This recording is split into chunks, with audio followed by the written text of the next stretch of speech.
Abu Nasr Farobiy Fozil odamlar shahri.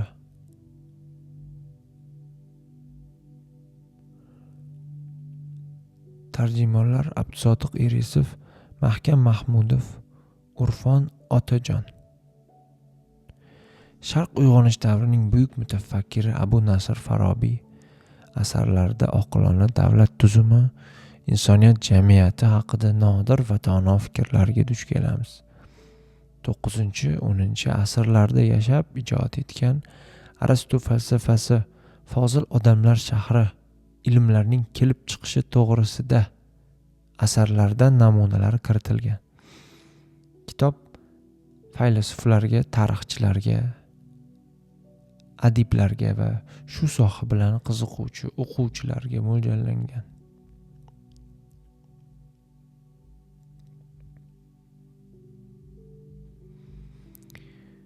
Muallim As-Soniy. Abu Nasr Farobiy O'rta Osiyodan chiqqan buyuk fan arboblaridan sanaladi. O'rta asr fan va madaniyatiga ulkan hissa qo'shgan bu olim bilim ma'rifatning ko'p sohalarini egallagan va o'zidan keyin salmoqli meros qoldirgan.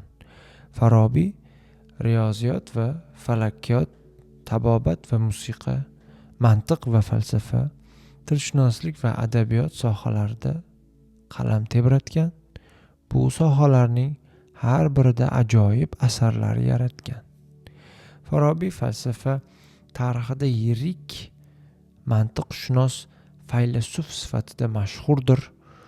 Uning tarjimai holi haqida tibbiyot tarixiga oid kitob yozgan arab olimi Ibn Abi Usaybiya Farobiy haqida bunday yozadi.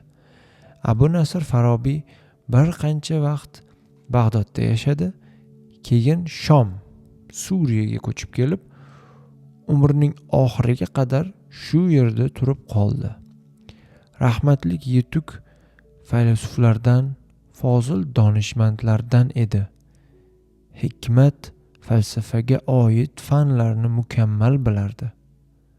Riyoziyot, matematika, falakiyot, astronomik ilmlariga mohir, pokiza, yirik alloma kishi edi. Mol dunyo bilan hech ishi yo'q edi. O'lmas ovqatga chidab yashaydigan serqanoat odam edi. Uning fe'l-atvori xuddi qadimgi faylasuf hakimlar odobiga o'xshardi. Abu Nasr Farobiy tib ilmidan ham durustgina xabardor edi. Bu ilmga oid nazariyani yaxshi bilardi, ammo amaliy tajriba qismini uncha chuqur bilmasdi. Ibn Abi Usaybiyaning otasi ko'z tabibi bo'lgan ekan, o'g'li ham bu kasbni egallab, keyin asar yozishga rag'bat qilgan. Natijada 400 tabibning tarjimai holini to'plab asar yozganida, ular ichida Shom, Suriya tabibi sifatida Farobiyni ham eslab, u haqida o'zgacha yetib kelgan ma'lumotlarni berib o'tgan. Shundan ham Farobiyning tibbiyotga oid Galen Jolinus qarashlariga qarshi yozilgan raddiya kitobi, tirik mavjudot a'zolari haqida, quvvat haqidagi kitobga tushuntiruv kabi asarlari bo'lgan.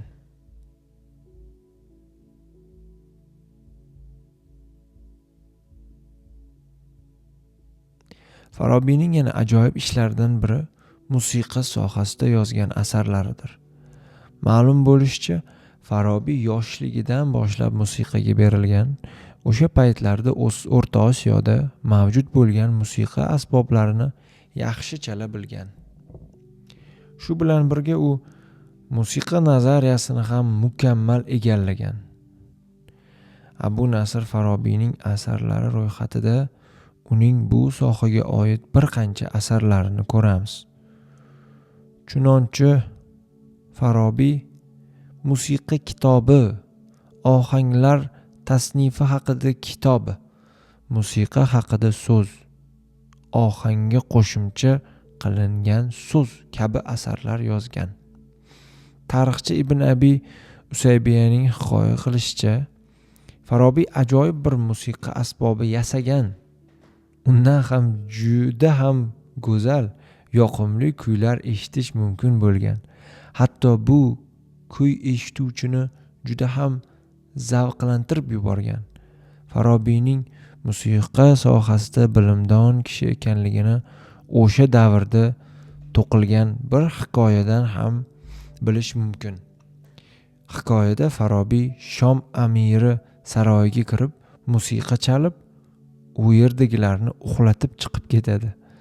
Bu naql ham Farobiyning musiqa donishmandligini emas, balki uning usti ijrochisi ham bo'lgani haqida o'sha paytlarda paydo bo'lgan hikoyadir.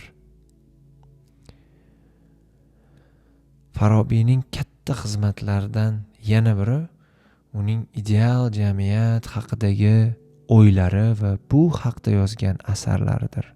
Farobiy bu borada bir necha asarlar ta'lif qilgan ko'rinadi.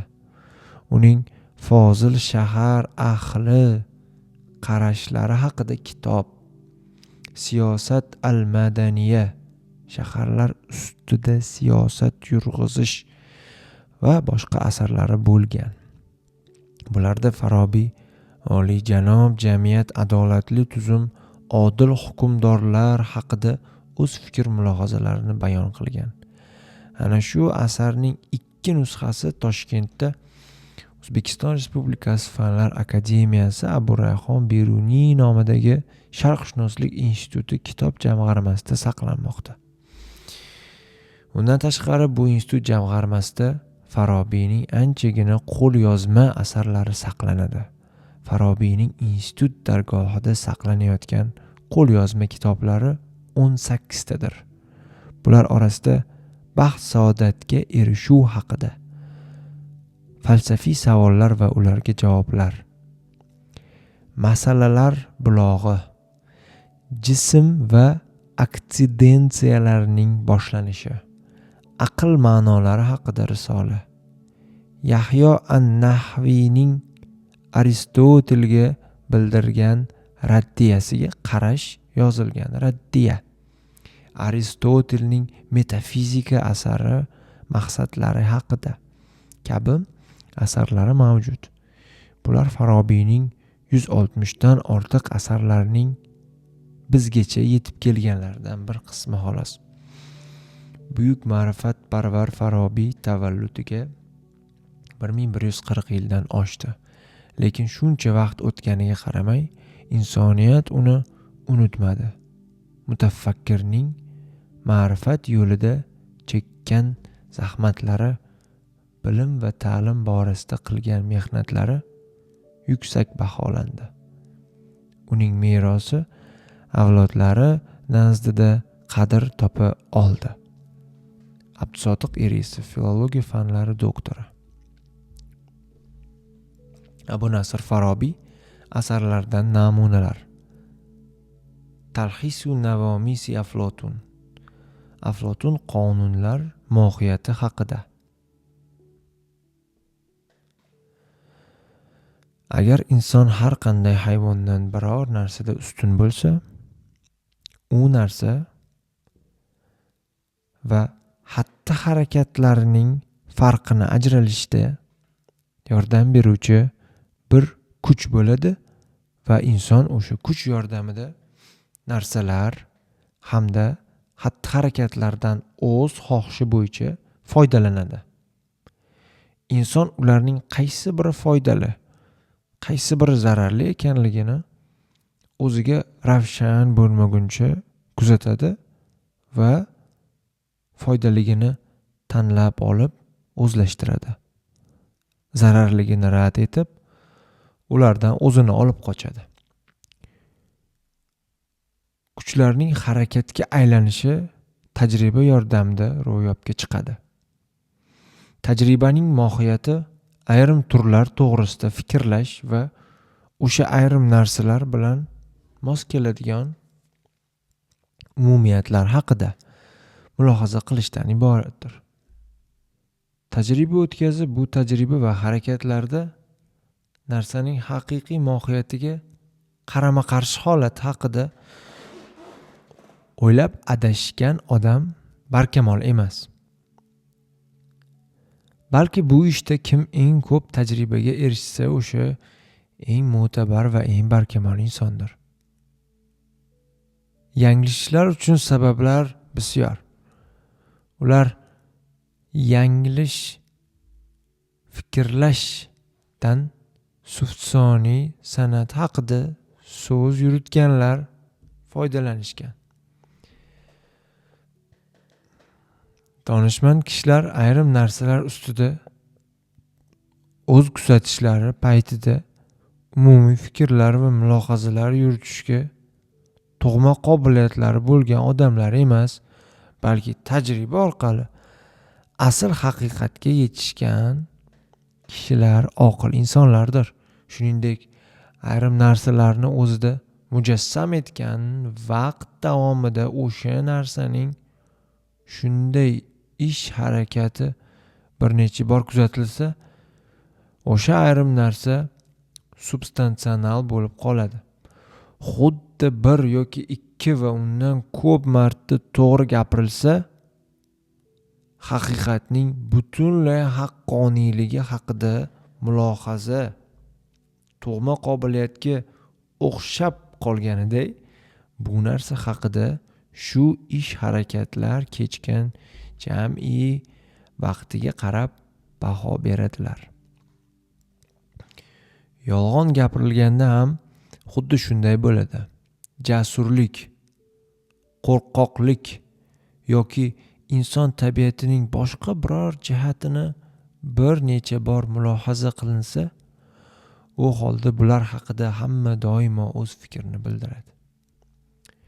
Agar oqillar odamlardagi tug'ma qobiliyatlarning bu ahamiyatini bilsalar edi, o'z ko'ngillarida ko'pchilik baho berish mumkin bo'lgan ko'p marta qaytariluvchi biror fazilatni topgan bo'lar edilar. Keyin ular o'sha fazilatni teskari biror ish qilib odamlardan yashirgan bo'lardilar.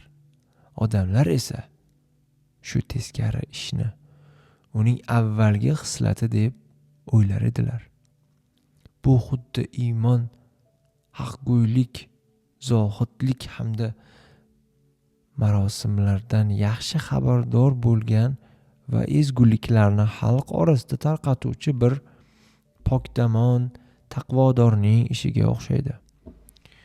U johil hokim taqibidan qo'rqib shahardan qochmoqchi bo'lgan. Ammo o'sha hokim tomonidan uni qayerdan topib bo'lsa-da darhol hibsga olish to'g'risida farmon chiqarildi. Taqvodor shaharning hech qaysi darvozasidan chiqib keta olmadi. U sultonning soqchilari qo'liga tushib qolishdan qo'rqadi. Shunda zohid bayramona kiyimlarni kiyib yasanishga, qo'liga tanbur olib, o'zini yolg'ondakam mastlikka solib, tanburni chertib, kechasi shahar darvozasi oldiga kelishga majbur bo'ldi. Darvozabon undan "Sen kimsan?" deb so'radi. Zohid masxaromuz javob berdi. "Men falonchi Zohidman." Darvozabon ustimdan kulyapti deb o'ylab uning yo'lini to'smadi. Shunday qilib Zohid sira yolg'on gapirmay taqibdan qutuldi. Ushbu muqaddimadan ko'zlagan maqsadimiz donishmand Aflotun o'z ilmlarini hamma odamlarga oshkor etishni o'ziga bilmaganini, shuning uchun timsollar, majozlar, topishmoqlar va idrok etishga qiyin usullar vositasida ilmni unga aloqasi bo'lmagan odamlar tushuna olmaydigan darajaga yetkazganini ko'rib chiqishdir. Bu ilmning qadriga yetmaydigan yoki undan to'g'ri foydalanmaydigan odamlarga nisbatan to'g'ri tadbirdir. Agar ilm ma'lum va tushunarli bo'lib ko'pchilik orasida yoyilganida Aflotun balki ilm to'g'risida ochiq va aniq gapirgan bo'lardi. Mutolaa qiluvchi va eshituvchi esa ularni bir timsol deb, Aflotun shu timsollar orqali asarlaridagi pinhon nuqtalarni va ziddiyatlarni tushuntirmoqda deb o'ylashi mumkin edi. U avval tushuntirgan, ko'rsatib o'tgan nuqtalarida to'xtalib o'tirmay, o'z suhbatlarida yoritilgan ilmda ko'rsatilganlarnigina ta'kidladi. Bu uning qonunlaridagi usuldir. Biz bu kitobni tushunmoqchi bo'lgan va o'rganishga qiynalgan odamlarga foydali bo'lishi uchun uning ushbu asarida o'qitilgan asosiy ma'noni ta'kidlab ko'rsatishga ahd qildik. Birinchi bo'lim. Savol beruvchi afinalik qonunlarning joriy etilishi sabablarini va bu sabablar ma'nosini aytib o'tilganidek haqiqatan ham qonunlar tuzuvchi nomidan amalga oshirildimi? Yo'qmi? Aniqlaydi. Javob beruvchi Klini Yunonlarda bu qonunlarni joriy qiluvchi Zevs ekanligini va u bu ishda buyuk natijalarga erishganligini tushuntiradi. Qonunlarning ko'pligi va ularning ko'pi befoyda ekanligini tushuntirish uchun Aflotun boshqa bir qonun haqida hikoya qila boshlaydi. U isbot tariqasida she'riyatdan misol oladi va qadamgi qonun joriy qiluvchilarni madh etuvchi odamlar orasida keng tarqalgan matalni keltiradi. Keyin u qonunlarni o'rganish to'g'ri ekanligini ko'rsatib o'tadi. Chunki qonunlarni bilmagan va ularga bo'ysunmaganlar qonunlarni bema'ni deb atashni xohlab qoladilar. Aflotun qonunlarning har qanday oqillikdan benihoya ustun turishlarini tushuntiradi. U o'z davrida ma'lum bo'lgan qonunlardan ayrimlarini o'rganib chiqadi. Suhbatda sarflar haqida va savol beruvchi qaysi yo'ldan borishi zarurligi haqida eslatib o'tiladi. Ko'p odamlar bu yerda nozik ma'no bor deb o'ylaydi. Aflotun bahslashuvchilarning savol-javoblari va erkin hamda tushunish qiyin bo'lgan g'oyalar yordamida boshqalar o'ylagan ma'nodan o'zgacha ma'noda o'z nutqini cho'zmoqchi bo'lgan. Gapni bunday aylantirish tufayli u o'zi berkitmoqchi bo'lgan ma'noning teskarisini yuritishda nutq ravshanligiga erishgan. Keyin u o'zlarida Yunonlarda ma'lum bo'lgan qonunlarni barkamol etishga kirishadi. Sog'lom aql talabiga binoan ularning qanchalik to'g'riligi va foydalanishga yaroqliligini o'rganadi. Jamoa bo'lib ovqatlanish, og'ir yuklarni tashishda yengil qurilmalardan foydalanish shular jumlasidandir. Ularning ko'pchiligi piyoda yurishlarini hisobga olib, notekis yo'llarda odamlar orasida ahillik va o'zaro yordam mavjud bo'lsa, bundan foyda juda ko'pligini tushuntiradi. So'ngra u muvofiq qurollarning qo'llanishi, ularni ishlatish mahorati, birlashtirish va o'zaro joylashtirish ayrim odamlar uchun emas, doimiy urush holatlarida umuman zarur narsa ekanligini tushuntiradi. Aflotun shuningdek, ba'zilar urushda qanday foyda olishlarini, urushning ayrim o'rinlari ko'pchilik tomonidan puxta o'rganilganmi, yo'qmi ekanligini bayon etadi. So'ng juz'iy va umumiy masalalarni izohlaydi. Keyin urushlar masalasiga o'tish va urushda ham qonunlarning ko'p foydali tomonlari borligini eslatadi. Masalan, sirtdan tazyiq o'tkazib singdirilganda ko'ngil g'azabini bostirish uchun insonning o'zi bilan olib boradigan haqiqat izlash borasidagi kurashda qonunning foydasi borligini aytadi.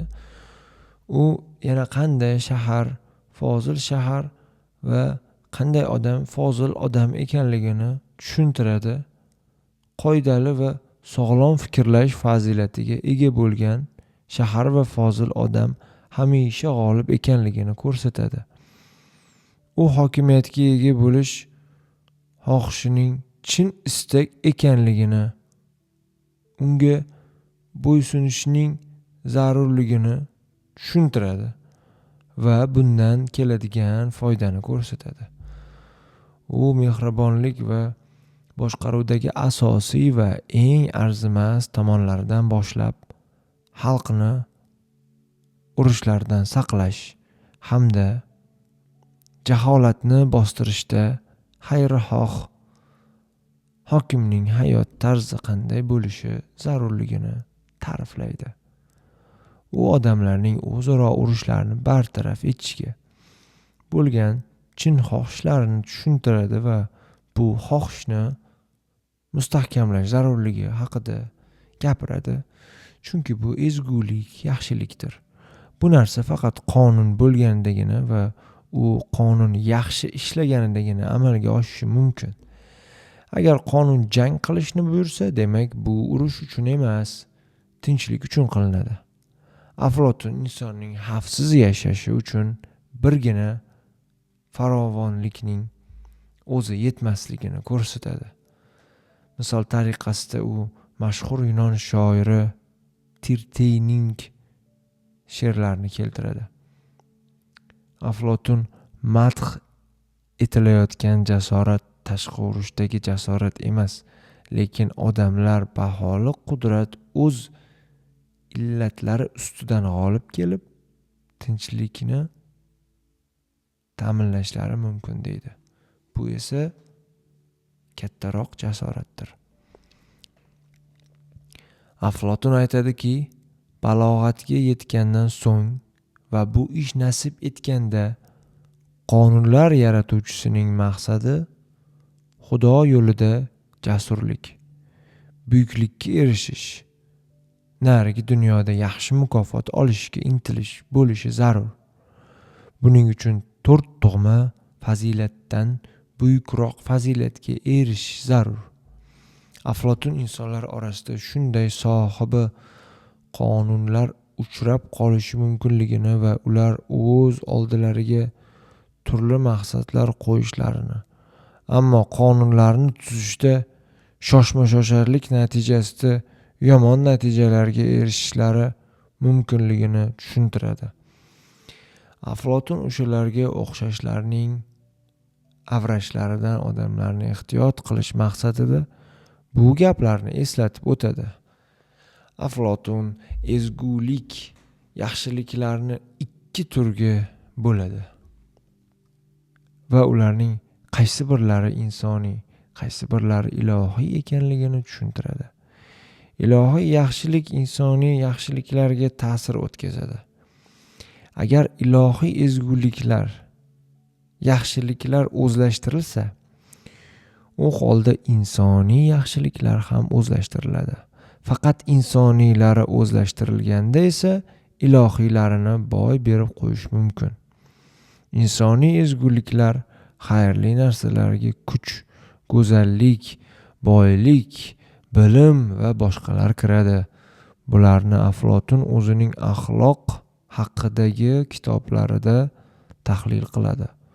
U haqiqiy sohibi qonun, ilohiy ezguliklarga yetishish uchun bu ezguliklarni yaxshi bir tartibga soluvchi zot ekanligini tushuntiradi. Chunki u foydalanadigan ezguliklar qonun talab qilganiday ilohiy ezguliklardir. Aflotun qonun chiqaruvchilar ezgulikka, yaxshilikka erishishga yordam beruvchi vositalarga intilishlari, odamlar ezguliklarga erishishi borasida qat'iyat ko'rsatish zarurligini onglariga singdirishlari kerakligini aytadi. Avvalo, bu qonuniy nikohlarga hirs va ehtiroslarni tartibga solishga, ulardan faqat qonun talab qilgan miqdorda o'zlashtirishga taalluqlidir. Bu yana qo'rqinch va g'azab, mudhish va go'zal ishlar hamda ezgulikka olib boruvchi boshqa vositalarga tegishlidir. So'ngra Aflotun bu vositalarning hammasidan Zevs va Apollonlarning foydalanganlarini aytib o'tadi. Ularning qonunlardagi har bir amru talablardan qanchalik ulkan foyda borligini tushuntiradi. Masalan, ovga taalluqli yoki jamoa bo'lib ovqatlanish yoki urushga tegishli bo'lgan amru farmonlar. U yana urushlar zaruriyat yuzasidan va ehtiros tuyg'usi hamda biror afzallikni ko'zlab bo'lishi mumkinligini ta'kidlaydi. U qanday urush, ehtiros va zavq olish uchun qaysisi zaruriyat jihatidan bo'lishini aniqlab tushuntiradi. Aflotun o'zining shoirona so'zida savol beruvchi va javob qaytaruvchi orasidagi bahsda mudhish narsalarning ta'siri urgan va ularga bog'liq bo'lib qolgan ba'zi go'zalliklar haqida eslab o'tish joizligini ta'kidlaydi. Shu sababdan xayrli ishlarni ta'minlash, bu ishlar haqidagi boshqacha fikrni bartaraf etish hamda ularning afzalligi va haqqoniyligiga ishontirish uchun sohibi qonun teran mulohaza yuritishi va tekshirishlar o'tkazishi zarur. Aflotun o'sha qonunlardagi ba'zi talablarning zararligini, bunday farmonlar nomaqbul ekanligini ko'rsatib o'tadi va ular g'o'r hamda johil insonlarning ishi ekanligini tushuntiradi. Idrokli odam esa o'ziga nisbatan shubha uyg'otmaslik uchun va fuqaroni qonunlar haqqoniyligiga ishontirish uchun bularga o'xshash misollarni o'rganib chiqishi zarur. Aflotunning aytishicha, eng mushkul ish qonunni joriy qilishdir. Qonunga shubha bilan qarash hamda qonun ustidan arz qilish esa eng oson ishdir. So'ngra u avvalgi qonunlardan ma'lum bo'lgan ba'zi farmonlar haqida eslatib o'tadi. Bu maqsadga juda muvofiq bo'lgan bayramlar haqida farmondir. Chunki ular bayramlar zavq bag'ishlaydilar. Ularga barcha insonlar tabiatan moyillik bildiradilar.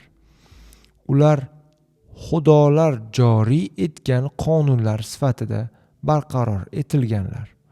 Ularga Aflotun xayrixohlik bildiradi, madh etadi va ular qanday foyda keltirishlarini zikr etadi. Keyin u qonun tarafidan talab etilgan taqdirda may ichish haqida gapiradi va boshqa biror sabab bilan mayxo'rlik qilinsa nima bo'lishini ko'rsatadi. Aflotun go'yoki g'oliblar, doimo eng yaxshi odamlar mag'lublar, eng yomonlar degan tushunchadan ogohlantiradi. G'alaba tasodifiy bo'lishi mumkin. Masalan, xalqning ko'p bo'lishidan bu xalqni qahramon deb o'ylasa bo'ladi. Ammo odam g'alabasidan mag'rurlanmasligi kerak. Aksincha, o'z mavqeini qonunlarga muvofiq ravishda ko'rishi lozim. Xohish bildirganlarning hammasi ham haqiqiy sohibi qonun bo'la olmaydi. Qonunlarni tuzishga yaralganlargina sohibi qonun bo'lishlari mumkin. Bu ilm, fan va boshqa sohalardagi rahbarlarga ham taalluqli. O'z faoliyati davrida ham bu faoliyatdan o'zini tortganda ham sardor o'z nomi bilan sardor deb atalishi zarur. Agar u boshqalarni bu san'atga o'rgatgandan so'ng o'z faoliyatidan voz kechsa ham u rahbar deb atalishga sazovordir. Agar san'atdagi rahbarning faoliyati maqtovga sazovor bo'lmasa va bu ish uning qo'lidan kelmasa, u holda boshliq deb atalishga loyiq emas. Aflotun sohibi qonun birinchidan qonunlarni joriy qila olishi, ikkinchidan farmon berishni bilishi zarur deydi. Agar u o'zi buyurgan narsani joriy etolmasa, agar boshqalar bo'ysungan narsaga o'zi amal qilmasa, u holda uning ko'rsatmalari qonuniy kuchga ega bo'lmaydi va uning so'zlari qo'l ostidagilarga ta'sir etmaydi. Bu munosib va chiroyli holdir. Qonuniga o'zi amal qilmagan rahbar o'zi qahramon bo'lmay turib askarlarga rahbarlik qiladiganlarga o'xshaydi. Bundaylarga havas qilib bo'lmaydi. Shu munosabat bilan Aflotun hokimlari va boshliqlari o'zlariga o'xshab ichib yuruvchilar bo'lgan mast alastlarni misol qilib keltiradi. Mast alastlarni misol qilib keltiradi. Ularning boshqaruvi ham o'zlariga monand. Mast alastlarni boshqarish uchun zehn, bilim va hushyorlikda nihoyatda o'tkir bo'lish kerak. Dar haqiqat, Aflotun aytgandek, nutq agar sohibi qonun oddiy odamlar kabi johil bo'lsa, u odamlarga naf keltiradigan qonunni joriy etolmaydi. Aflotun qonunlarga rioya qilishda tarbiya va mashg'ulotlar katta ahamiyatga ega ekanligini aytadi. O'zi qonunni mensimaydigan va shu bilan birga qo'li ostidagilarni ham shunga undaydiganlar o'z xatti-harakatlari ila katta tartibsizlik keltirib chiqaradilar. Agar inson uni madh etib ko'taruvchilarning bahs va suhbatdagi mohirligi, so'zga boyligi, bilim saviyasi tufayli mashhur bo'lsa, uni ular qancha ko'p maqtashmasin, odamlar bularning hammasi uning fazilati emas deb o'ylashlari Aflotun eslatib o'tadi. Agar odamning so'zini qudratiga qarab ta'riflasalar, bu olimlar ko'pincha murojaat etuvchi an'anadir.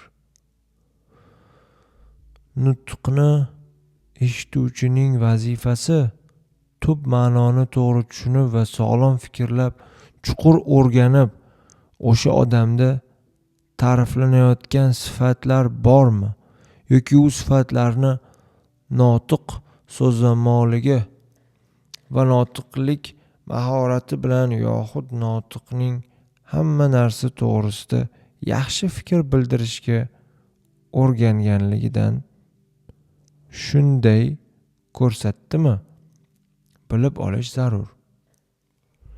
Qonunning o'zi o'z holicha oliyjanob va yuqori martabali bo'lishi kerak va uning nomidan hamda u qonun haqida nimaiki gapirilsa ham mo'tabar hisoblanishi lozim. Aflotun qonunlarning mohiyati va afzalliklarini xalqqa mantiq o'qitish va o'rgatish orqali tushuntirishni aytadi. Xalq qonunlarga ehtiyoj sezishi va ularni chuqur o'rganishi zarur. Chunki ular keyinchalik xalqning o'ziga foyda keltiradilar. Aks holda qonunning ko'zlangan maqsadiga erishib bo'lmaydi. Aflotun misol keltirib, go'dak bolaning hunar o'rganishga zo'r ishtiyoqi borligi tufayli u o'yin orasida eshik va uylarning qanday yasalishini o'rganib olishini va keyinchalik shu hunarni egallab olishini, bu qobiliyatning foydasi tegishini aytadi.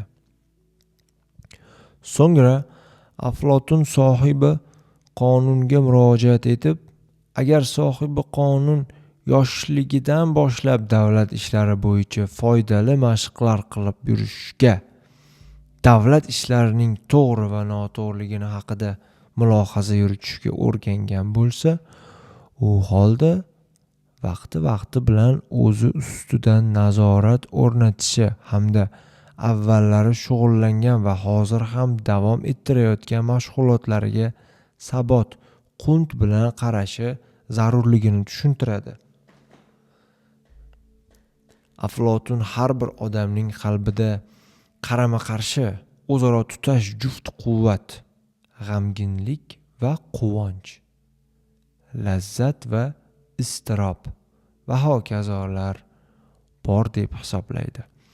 Bu quvvatlardan biri tahsinga sazovor, ikkinchisi hayvoniydir. Quvvatni hayvoniy, kuchli emas, tahsinga sazovor kuchni rivojlantirishga qaratilgan bo'lishi zarur. Aflotun hayvoniy quvvat tomonidagi ziddiyat kuchli va og'ir, tahsinli quvvat tomonidagi ziddiyat muloyimroq va xushko'ngilroq deb tushuntiradi. Har bir odam shu ikki ziddiyat holati haqida o'ylashi, tahsinga sazovor quvvatga bo'ysunishi kerak.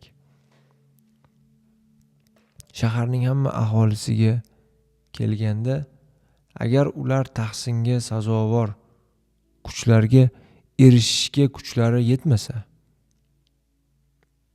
yo'l ko'rsatuvchi eng mo'tabar avliyolarning ishlaridan so'z yurituvchi sohibi qonunlarning adolatlariga bo'ysunishi kerak bo'ladi. Aflotun aytadiki, sohibi qonun tomonidan og'ir ishlar va mashaqqatli mehnat bilan bog'liq bo'lgan matonat talab qilinishi eng yaxshi adolatdir. Chunki uning pirovardida qulaylik va xayrli ishlar keladi. Bu holat xuddi achchiq ammo sog'liqqa yaxshi ta'sir etuvchi dori ichishga o'xshaydi. Aflotun inson tabiatidagi zaruriy xislatlarni va ularning qarama-qarshi jihatlarini farqlash kerakligini tushuntiradi. Masalan, kamtarlik tahsinga sazovor, ammo kamtarlik haddan oshib ketsa, u holda o'z kuchini yo'qotadi va zararli bo'lib qoladi. Odamlar haqida yaxshi fikrlash va ularga nisbatan ochiq ko'ngillik tahsinga sazovor, lekin bular dushmanga taalluqli bo'lsa, ular zararlidir. Hushyorlik ham tahsinga sazovor, ammo haddan oshib ketsa, u qo'rquv va o'zini tiyishga aylanib zararli bo'lib qoladi. Alloma agar inson o'z maqsadiga erishib hurmatga sazovor bo'lsa-yu, ammo maqsadga egrilik bilan erishsa, bu ham zararli hisoblanadi deb tushuntiradi. Eng yaxshisi maqsadga chiroyli va pokiza yo'l bilan erishishdir.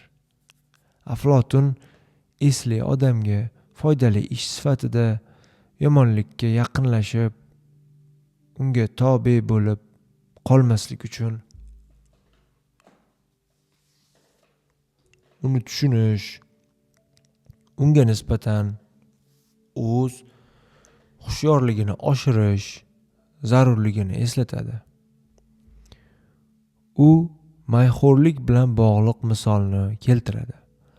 Aflotun sog' odamning mastlarga yaqin bo'lishi, ularning dasturxonida birga bo'lib turishi, mastlikdagi bema'nigarchiliklardan, qabih ishlardan o'zini himoya eta bilishi zarurligini tushuntiradi.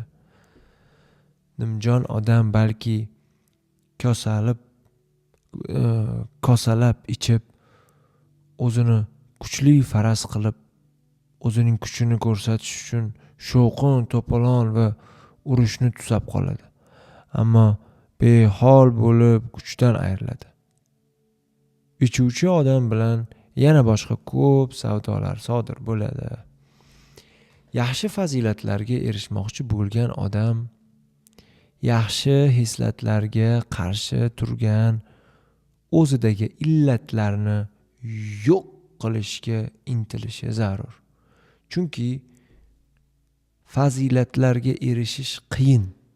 Odam faqat illatlardan forig' bo'lgandan so'nggina yaxshi fazilatlarga erisha oladi. So'ngra u har bir inson tabiatiga ma'lum bir xislat to'g'ri kelishini aytadi. Har bir ayrim sharoitda o'zining yo ma'qullovchi yoxud nomaqbul deguvchi qarorini chiqarishi uchun sohibi qonun ham insonning o'z ham shu narsalarni, ya'ni insondagi bu xususiyatlarni bilishlari kerak. Bu o'sha qarorning yo'qolmasligi uchun ham zarur. Agar biror qaror noo'rin chiqarilsa, bu holda u yo'qolib ketadi va undan nom nishon qolmaydi.